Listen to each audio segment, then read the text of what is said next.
Senator Judge ba itong si Robin Padilla o bahagi po ng depensa nitong si Sara Duterte? Kasi alam niyo mga tol, sa nakalipas po na impeachment trial, lumabas talaga kung para kanino ito pong Senator Judge na si Robin Padilla. Dapat ganito ang sitwasyon eh. Tama itong sinasabi ni Sir Herman Estrada. Kakikita ko lamang sa post niya. Judges in any court, impeachment courts included, are supposed to be impartial. Sure doesn't look like it in the Philippines. Sa Tagalog, ang mga huwes sa korte, kabilang ang impeachment court, ay dapat patas at walang kinikilingan. Pero tila hindi ganon dito sa Pilipinas. Maitatanggi ba natin yan mga tol? Definitely not. No?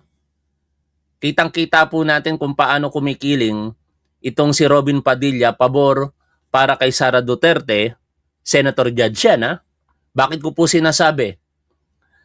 Nakita naman natin yung mga pagtatanong niya kamakailan noong day 3 sa impeachment trial ni Sara Duterte. Nalilito sa mga objection, hindi kasi nakikinig. Naturing ang Senator Judge, ayaw makinig. Tapos, papaalis na lamang yung witness, tatanungin pa ang credentials, hindi nakikinig. Nakailang beses nang inilatag ang mga credentials ng NBI agent na si John Mark Calilong. At higit sa lahat, mistulang nagdedepensa siya kay Sara Duterte para palabasin na dapat raw video ang ipinepresenta ng prosecution. Kasi yun daw talaga dapat para masabing original o hindi. Anong uri yan ng pagsasalita para po sa isang senator judge? Hindi lamang doon natapos yun mga tol. Humirit pa itong senador na ito na binoto ng mga tangang katulad ni Tapuan. Binoto kasi ng mga tanga, no? Nung mga panahon iyon, naiboto ko kaya kasama sa tanga si Tapuan. Ang lahat ng bumoto dito kay Robin Padilla, mga tanga. Ito ngayon, inihabol niya pa. Sabi niya, sa kanyang Facebook page, pakinggan po ninyo yung sinasabi nito ni Robin Padilla. Hindi ko alam kung ito ba'y nag-iisip. Senator Robin Padilla, huwag namang ganyan.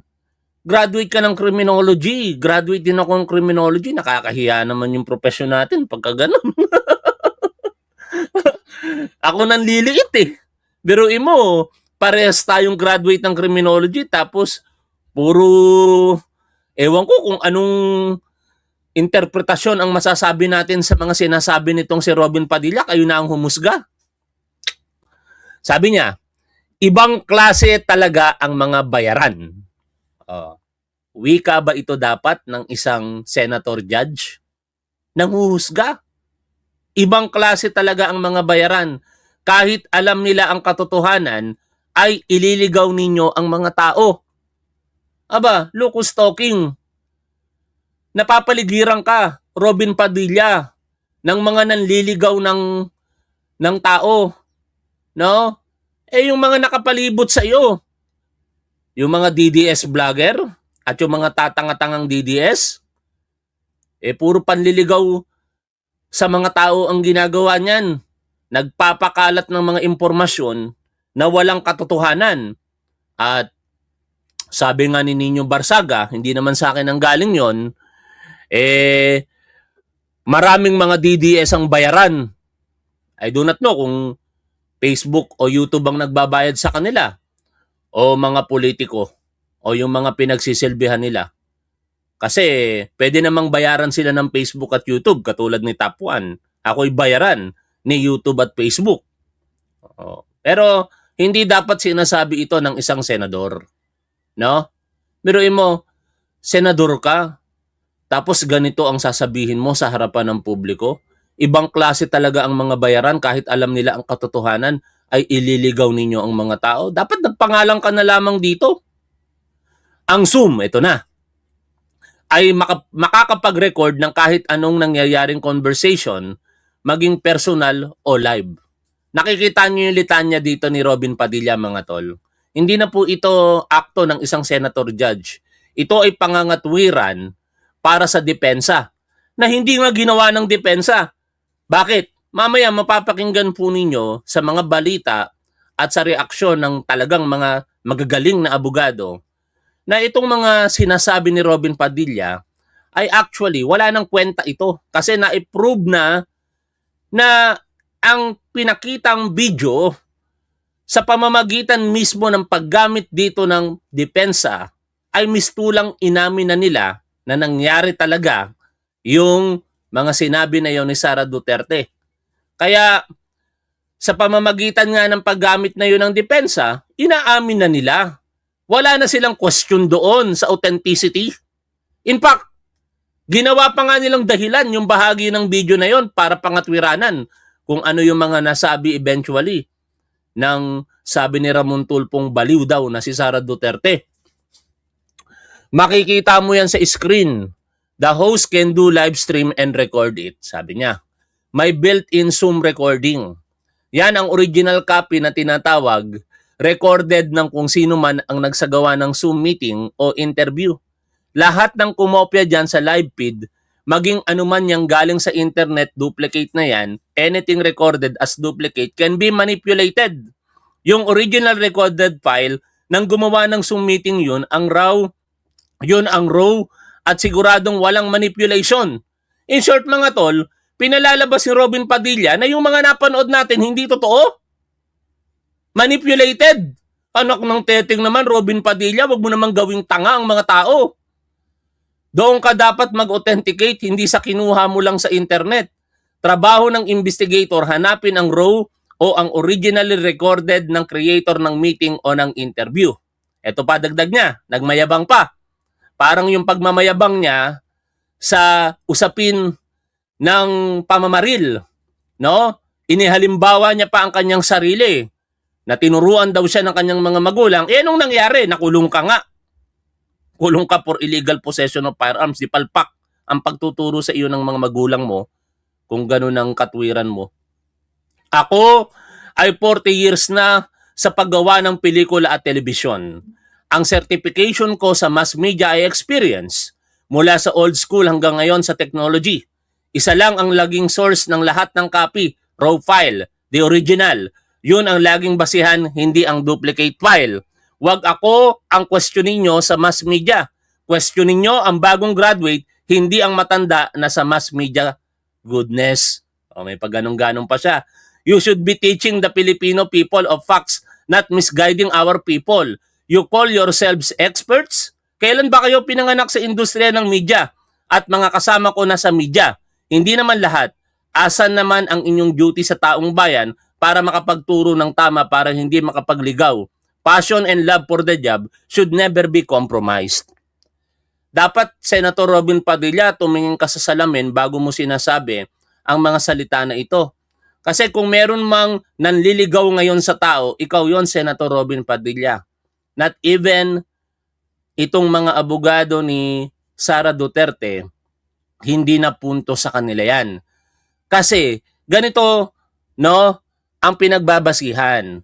Kung even ang photocopy ay kinikilala ng Korte Suprema na kapag ka wala pong pinagkaiba sa original, ay maituturing na itong original. Ganon din naman sa mga video. Di ba? Walang pinagkaiba. Kahit sa ang anggulo mo tingnan, ang in-upload ng mga mainstream media, ng mga vlogger, doon sa sinasabi ngayon ni Harry Roque na siya daw po ang nag-record. Saka ganito, Senator Robin Padilla, for example, sa cyber libel, may makukonvict kaya sa cyber libel kung ang sinasabi mo na dapat yung nag-record ang magpapatunay dito at mag-o-authentic? Wala. Dahil ang mga gumagawa ng cyber libel kadalasan, eto, pasensya na, babanggitin ko lamang si Mami Peng, for example. Si Mami Peng, na-convict for cyber libel, korte ang nagsabi. Hindi po si Top 1, hindi po ang kanyang nakalaban o in particular si Mike Cervera. Hindi si Mike Cervera, kung hindi korte ang nagsabi na convicted for cyber libel itong si Mami Peng. Ano ang naging basihan? Bakit convicted for cyber libel si Mami Peng? Yung video. Yung video ba na yon? Kinailangan pa na ipresenta ang raw video? Kinailangan ba na ang dapat mag-authenticate yung nag-record ng video? Hindi. Kasi kung gagawin yon, hindi makokonvict si Mami Peng dahil siya mismo ang gumawa nito. Parang ako dito. Kung ikaw, Senator Robin Padilla, sisiraan ko ngayon sa harapan ng publiko, pwede mo bang gamitin ang video ko? Kung ang prinsipyo na sinasabi mo ay i-apply mo ngayon dito sa ginagawa ko, hindi pa pwede. Dahil ako ang nagre-record ng video na ito. Hindi mo pa pwedeng i-record o i-download yung mga sinabi ko dito bilang ebidensya mo. Kung prinsipyo mo ang sinasabi mo o paniniwalaan mo. Pero hindi ganon, Senator Robin Padilla. Kaya nga, sa pinaka-basic na prinsipyo, even screenshot lamang ng mapanirang puri sapat na para paniwalaan ito ng korte at makunbik ang isang tao sa paglabag sa batas. Naturingang graduate ka ng criminology, ganyan ang mga katwiran mo. Nakakahiya naman, Senator Robin Padilla, graduate ako ng criminology. Anak ng teteng, bakit naman ganon? Sana ibang kurso na lang ang kinuha mo para yung profesyon natin bilang criminology, gist. Pagka criminology kasi, sa bagay, pasensya ka na, Senator Robin Padilla, hindi ka naman yata board passer.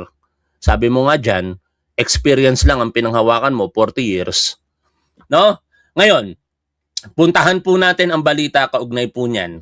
Lalong-lalo na itong pagbabanta na sinasabi ng mga katulad ni Robin Padilla na hindi daw po authenticated kaya hindi dapat paniwalaan, o sinasabi ng mga supporter ni Sara Duterte na wala naman daw pong pagbabanta. Ano po ang sinabi dyan ng Malacanang? Pakinggan po natin itong balita. Pumalag ang Malacanang sa pahayag ng kampo ni VP Sara tungkol sa Oplan Romanov o umano'y banta sa buhay ng pamilya Duterte. Samantala, ikiniit naman ng kapatid ni VP Sara na ginagamit ang impeachment para pigilan ang pagtakbo ng kanyang ate sa pagkapangulo. Nasa frontline ng balitang yan, si Maricel Halili. Ang pahayag na ito kahapon ng kampo ni Vice President Sara Duterte kaugnay ng umano'y pagbabanta kay Pangulong Bongbong Marcos. When VP Sara uttered those words, she was not responding as Sara Duterte, the Vice President, but Sara Duterte, the wife, mother, daughter, and sister who only sought to protect her own and her family members' lives. Dipensang hindi pinalampas ng Malacanang. Ang pagbabanta ay pagbabanta. Sino ka man, nagbanta ka sa buhay ng Pangulo, kahit ikaw ay isang nanay, ikaw ay isang vice-presidente, walang pagkakaiba yon. Nagbanta ka pa rin sa buhay ng Pangulo. Isa pang ipinunto ng defense team ni VP Sara na trigger lang daw ang bise sa tinawag nilang Operation Romanov. Di ba, Senator Robin Padilla?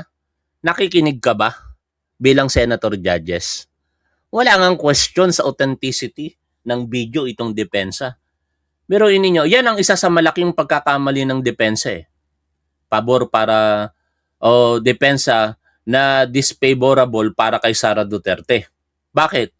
Biruin mo, magpe-presenta ka ng ebidensya nyo galing mismo doon sa video na yon. Na-trigger lang daw si Sara Duterte dahil sa mga pangyayari. Ibig sabihin, kinikilala nilang totoo. Common sense. Kinikilala nilang totoo itong video, di ba? Tapos ikaw, Robin Padilla, magpapangatwiran ka sa mga sitwasyon na yan? Senator Judge ka? O death threat sa kanyang pamilya. She and her family were threatened. And while her response was unconventional, it was justified. What triggered her response was a question about Operation Romanov, which is the plot to eliminate VP Sara and her entire family. Pero hindi yan bumenta sa Malacanang. Kung totoo raw na may banta sa buhay ng pamilya Duterte, bakit hindi nagbigay ng detalye at ebidensya si VP Sara para na imbestigahan ito? Yon ang punto doon. Di ba? Ibig sabihin, maaaring reasoning lang nila yan. no, para depensahan si Sara Duterte. Pero sa pamamagitan ng reasoning na yan, inaamin nila na nangyari na talaga yung pagbabanta. Yung pagsasalita na yan ni Sara Duterte kung ayaw nilang ituring na pagbabanta. At saka, alam ninyo mga tol, itong mga sinasabi na ito, sino ba ang unang gumawa ng pagbabanta? Mas nauna nga yung pagbabanggit ni Baste Duterte tungkol diyan sa pamilya na yan na inasasin ng mga panahon noon. Di ba? Dito sa News Explained ni Ed Linggau, pakinggan po natin ito mga tol. Tapos na po ang unang linggo ng pinakaintay po nating impeachment trial. Pero sa kabila ng maanghang na balitaktakan ng mga abogado, ang tanong ng ilan, ano nga ba nangyari? Dahil karamihan ng unang 3 araw ng impeachment trial na ubos sa debate ng mga abogado sa authentication ng November 23, 2024 video ni VP Sara Duterte kung saan pinagbantaan daw niya si Pangulong Bongbong Marcos. Halimbawa, sa day 1, higit 1 oras ang naubos sa pagbusisi ng mga email sa pagitan po ng NBI at ng Meta, yung parent company ng Facebook. Sa totoo lang, mahalaga naman talaga ang masiguro na authentic nga ang video na ipipresenta sa isang impeachment trial at bahagi po yan ng trabaho ng mga abogado. Ebidensya kasi yan. Pero sa pagkahaba-haba ng mga mainit na debate sa huli, wala naman din palang question sa authenticity ng nasabing video. Katunayan, Walang kumwestiyon sa depensa. Tapos itong senator judge na supposed makikinig o maglilinaw, siya pa ngayon yung kume-question doon sa authenticity ng video? Anong pinagsasasabi nitong si Senator Robin Padilla bilang senator judge? Dapat magbitiw ka bilang senator judge. At uulitin natin yung sinabi ni Sir Herman Estrada. Sa anumang hukuman, kabilang ang impeachment court, dapat umiiral ang pagiging patas at walang kinikilingan. Ang problema, ngayon dito sa impeachment court, kitang-kita natin kung ano ginagawa nitong si Senator Robin Padilla. Kakaiba ka talaga, Robin Padilla. ang mga abogado ni VP Sara, ginamit din ang nasabing video para ipakita kung paano raw inape si Zuleika Lopez, ang Chief of Staff ni VP Sara. At doon na nga lumabas ang direksyon ng depensa ni VP Sara sa impeachment article number 4 o yung kasong grave threats. Hindi naman pala tinatanggi ng kampo ni VP Sara ang lumabas na video at yung mga binitawan niyang salita na may kinontrata raw siyang papatay sa first family kung sakaling siya ay pinatay din. Ito po pala ang kanilang depensa. Justified daw ang mga pahayag na ito. Ayon kay Defense Counsel Mark Binluan, talaga Diba? Justified? Simpleng ilustrasyon. Pagka ginamit mo ang salitang justified, kadalasan sa usaping paglabag sa batas, nangyayari yan sa pagpatay. Oo, napatay ko yung tao, pero makatwiran yung ginawa ko. Yon ay self-defense. O, di ba? Justified eh. Kaya pag sinabi mong justified, inaamin mo. Dito, hindi man direktang sinasabi ng depensa, inaamin nila na wag kang mag-alala ma'am, may kinausap na ako. Pag ako'y namatay, papatayin din yon sina BBM, Lisa Marcos, Martin Romualdez, no joke, no joke. Hindi na yan itinatanggi ng depensa. Senator Robin Padilla, nauunawaan mo ba yon? Mismong depensa, inaamin sapagkat pinangangatwiranan nila na yon ang naging reaksyon ni Sara Duterte dahil meron daw pagbabanta sa buhay niya. pero may banta sa buhay ni VP Sara. Kaya't ang kanyang binitawang mga salita sa kanyang press conference ay unconventional yet justified. Ayon po yan sa defense. Na ang ginawa lamang doon ni VP Sara ay sabihin na tama na, enough is enough. Ito pa, ginit ng depensa na may isang clandestine plot para ipapatay si VP Sara at ang kanyang pamilya na tinawag lang Project Romanov. Dalawang ulit po itong binanggit ni Atty. Mark Binluan sa kanyang pahayag sa harap ng impeachment court na totoo raw itong Project Romanov. Ang pangalan po ay hango sa angkan ni Tsar Nicolas II ng Russia, ang huling monarkiya ng Russia bago sila talunin ng mga pwersa ni Vladimir Ilyich Lenin. July 17, 1918, in-execute ng mga nanalong Bolshevik ang buong Romanov family, si Tsar Nicolas, asawang si Alexandra, at 5 mga anak na prinsipe at prinsesa. Ito raw ang kinakatakot ni VP Sara, kaya siya naglabas ng kanyang matining galit. Ay nako mga tol. Yung gawain kasi nila, piling nila gagawin sa kanila. Eh di ba yun naman ang katotohanan? Sino ba ang umaamin na mamamatay tao? Tatay nila.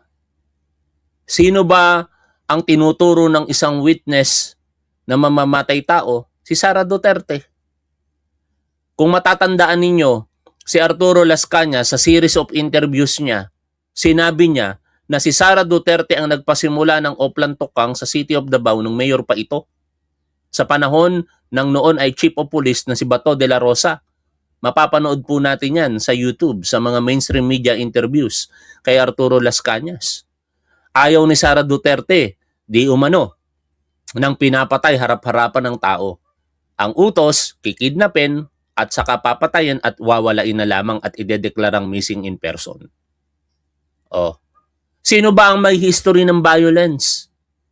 Mga Duterte. Ang tatay nila makailang beses umamin. Pumatay ng tao. Si Sara Duterte herself, na napak ng sheriff mismo. Oh. Tapos, hindi lamang diyan sa video na yan, kung hindi sa iba pang mga meltdown videos niya. Sabi niya, gusto niyang gilitan, pugutan ng ulo si Pangulong Bongbong Marcos. Yung tatay nila na si Ferdinand Marcos Sr. ipahukay at itapon ang labi sa West Philippine Sea. Di ba? Saka higit sa lahat, ito ang pinakamahalaga dito Nag-originate ang pagbabanta na yan, hindi naman sa mga kritiko ng mga Duterte. Sa mismong kapatid niya na si Baste Duterte. Pakinggan, panoorin po natin ito patuloy. Sa kanyang press conference. Pero eto ngayon ang maaari maging komplikasyon. Ayon kay dating Dean Ralph Sarmiento ng La Salle Bacolod College of Law, dahil po iyan ang ginawang dahilan ng panig ni VP Sara para sa kanyang mga binitawang banta, kailangan nila ngayong patunayan itong sinasabi nilang Project Romanov. Ang tanong ngayon, paano nila ito gagawin? Noong 2024 pa lamang, inanunsyo na ni dating NBI Director Jimmy Santiago na iimbestigan nila ang mga umunay banta sa buhay ng Vice Presidente. Ang problema, ayon kay Santiago, hindi nakikipagtulungan ang panig ng Vice sa kanilang investigasyon. Ito pa, ang unang nabanggit ng mga Romanov bilang ehemplo ay ang mismong kapatid ng Vice, si Mayor Sebastian Duterte. Nakalimutan yata ito ng depensa. Na ang unang nagbanggit niyan ng merong mistulang pagbabanta, si Baste Duterte mismo. Sa isang talumpati na ginawa niya noong January 28, 2024, 10 buwan bago magbanta si VP Sara Duterte, sinabi po ni Baste Duterte na tandaan dapat ng Pangulo ang nangyari sa pamilya Romanov, sa pamilya Mussolini at sa sarili niyang pamilya para siya raw ay magbago ng direksyon ng kanyang buhay. Mga kapatid, Sino ngayon na nagbabanta? Dinig na dinig naman natin sa balita. Si Baste Duterte mismo ang naghalungkat niyan. Bago pa maisip yan ni Sara Duterte, sinabi na nitong si Baste Duterte. Saka bakit nila naiisip yan? Gawain ba nila yan? Nagtatanong tayo. Ngayon, ano ang nangyari? Sa nakalipas na 3 araw ng impeachment trial, maganda yung summary na ibinahagi po dito nitong si Dean Mel Santamaria. Pakinggan po natin sila mga tol. Kayo sa RMNDZ XL Manila, si Radyo Manlourdes. Good afternoon. Tangakot sa iyo, Lourdes, sa iyong mga tagapakinig at tagapanood. Mabuhay po kayong lahat. Maraming salamat, attorney, sa 3 naunang araw na impeachment trial. Ano po ang inyong maibabahagi sa amin as a lawyer and a dean? July 6, 7, and 8, panalo ang prosecution dito. Sila ang nakakalamang. Isa-isahin natin, Lourdes. Isa-isahin natin yung araw. July 6, ano ang nangyari doon? Ang highlight ng July 6 ay yung opening statements. Tandaan natin, ng opening statements, hindi katibayan yan. Hindi ebidensya yan. Yan Alam nyo mga tatanga-tangang Duterte supporters, kung sa tingin ninyo sinisiraan ko lang ang mga Duterte dito, bakit pa kayo nanonood sa akin? Paninira lamang pala. 'Di ba? Katangahan 'yun kung kayo nanonood tapos paninira lang pala yung mga sinasabi ko dito. Pero buksan nyo ang isipan ninyo mga tanga. No? Wala tayong sinasabi dito na hindi nakabase sa balita. 'Yun ang mahirap sa inyo eh. Palibasa pinapairal nyo ang katangahan ninyo, kaya hanggang ganyan lang ang mga argumento ninyo. Kasinungalingan ba, paninira ba na sabihin na si Baste Duterte ang nagsabi tungkol sa Romanov family? Kasinungalingan ba na pag-usapan yung pagbabanta na ginawa ni Sara Duterte na napanood naman ng lahat ng mga Pilipino? Kung meron nga kayong dapat sisihin dyan, mga tangang DDS, yung kapwa ninyo DDS na vlogger na Princess Maui ba yun? Kasi siya yung nag-udyok kay Sara Duterte eh. Kung walang pag-uudyok doon sa Princess Maui, hindi sasabihin ni Sara Duterte yung mga ganong bagay. Siya yung sinagot doon, huwag kang mag-alala ma'am. Di ba? Kasi pinalalabas itong Princess Maui na may mga banta sa buhay ni Sara Duterte. But anyway, bakit ko nga pala nababanggit pa kayo? Pampahaba rin ng oras kasi 29 minutes na. Ibig sabihin, malapit na tayong matapos. No? Pero pakinggan muna natin ito. Maganda yung mga sinasabi dito nitong si Dean Mel Santamaria. ay ang pagbibigay ng buod ng inyong punto sa publiko, sa mga nanonood, sa madlang tao. So ang nagsalita dyan si Congresswoman Luistro at yung kabila naman si Atty. Sison.